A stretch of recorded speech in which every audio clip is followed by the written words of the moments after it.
It's an honor to be here. I want to think about what Michael Murphy did. He responded after the attacks on 9/11 that killed over 2,777 Americans. He went into harm's way to make us all safer, to take on the terrorists that were responsible for planning that massive horror attack that threatened so many of our lives here in New York.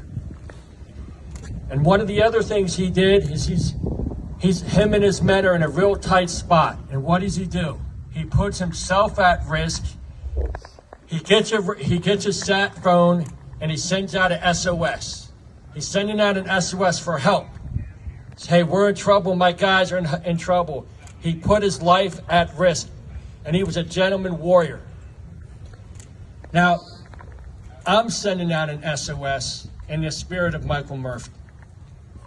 The same groups that financed the Taliban and Al-Qaeda in Afghanistan, Qatar, is funding the chaos in our college campuses.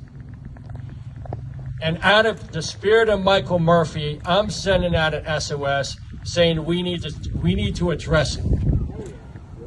It's time for good men and women to speak up. And that's how I'm going to honor Michael Murphy. God bless. Okay.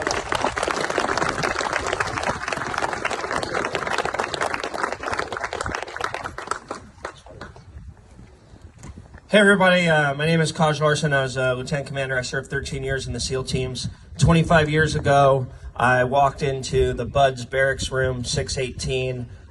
They put all the officers together, and there was a guy there, had a triathlon bike in the room.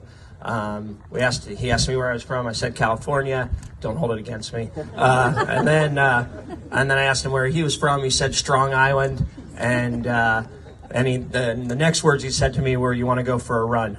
We went for a run down to the pull-up bars, about a mile.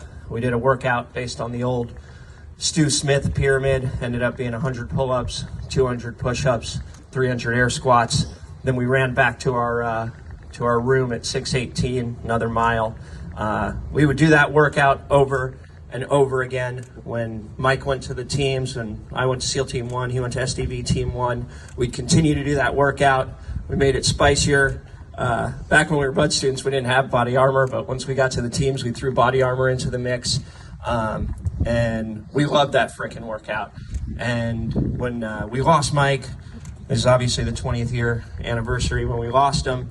It was a real hard couple of years.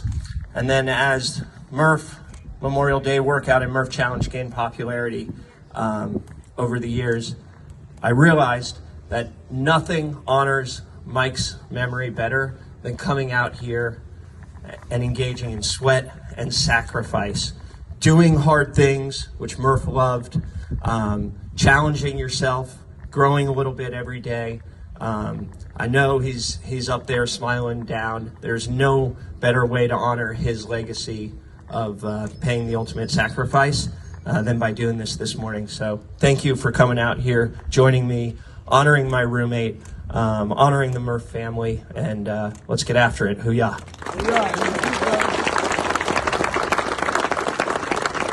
Okay, real quick, we're going to get started in a couple of minutes. I apologize if it's 8:05 when we start, because I want everybody to warm up.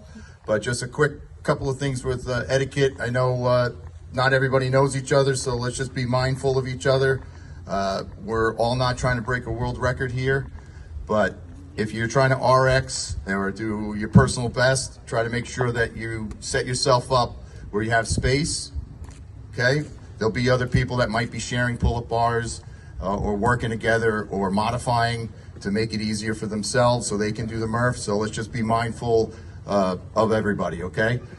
And let's get it on, okay?